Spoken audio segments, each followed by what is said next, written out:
Welcome back, everyone. We are joined by Catherine Ravenscraft from Bangor Humane Society and a very adorable friend. So let's first talk about who this friend is. Who do we have here? Yes, so this is Meadow. I was just trying to turn her so that everybody could see her beautiful face. She came into us as a stray, which I think is always just a little bit crazy for a small animal like this or a guinea pig to come in as a stray, but it does happen. Sure. And I would guess that she probably was just released because somebody couldn't care for her anymore, but who knows? Right. But she is incredibly friendly. She has a super chill vibe. As we can see. Exactly. She really does not mind being handled. And when I picked her up to familiarize her with me before I left the shelter, she just snuggled right into my shoulder, and I thought, well, I guess I'll just stay here, but no, Right. I had to get on the road. Indeed. As you called her, a snuggly Zen friend, I think she's holding up to that for sure. Let's talk about what is important to understand about the care of a bunny before you bring one home. So bunnies are really high maintenance pets. All small animals are really, guinea pigs as well.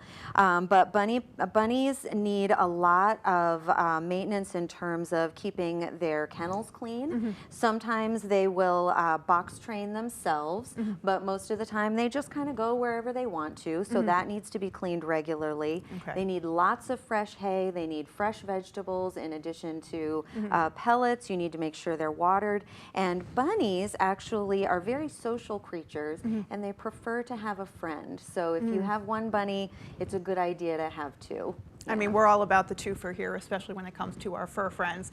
This is a timely discussion because we are approaching Easter, and so often folks think it's a great idea to actually give a bunny on the day that we celebrate the Easter bunny. That's not always a wise decision and frequently doesn't turn out well for the bunny. So let's just talk about that for a little bit. Yeah. Well, because they are so high maintenance, I think that a lot of people mean well, but they don't do their homework. They don't understand what they're really getting into. A bunny can live 8 to 10 years. We've known bunnies to live even longer than that if they're in good health and they're in good situations.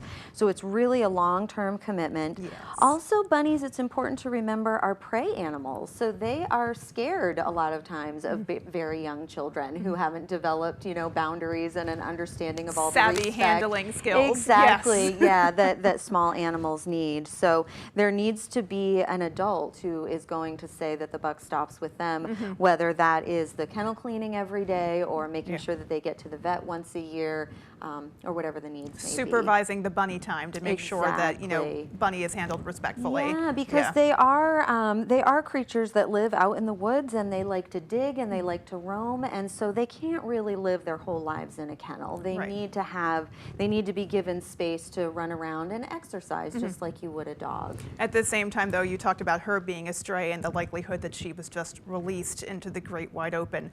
Not okay for a domesticated bunny. It really isn't, because she was very lucky that someone noticed that, hey, there's a bunny out there that seems open to humans. Seems sociable, which is not the case usually. Yeah, which means that if a cat comes along or a coyote or an owl, they're probably going to be pretty easy prey. They're not going to last very long out there. Well, we certainly don't want to see that ever happen. So again, folks, please do your homework if you're thinking about bringing any animal home, and especially bunnies, which are high maintenance. Meadow, we love you. You are absolutely adorable. She did so good. We sincerely hope that she finds the right home and a wonderful forever home. Yes, thank you. Yeah, thank you so much for joining us. We really appreciate being able to discuss those very important issues in addition to getting to feast our eyes on her. Thank you for letting us talk to your audiences about it. We appreciate it. Alrighty, well folks, that is all for us. Please stay tuned for our extended forecast coming right up.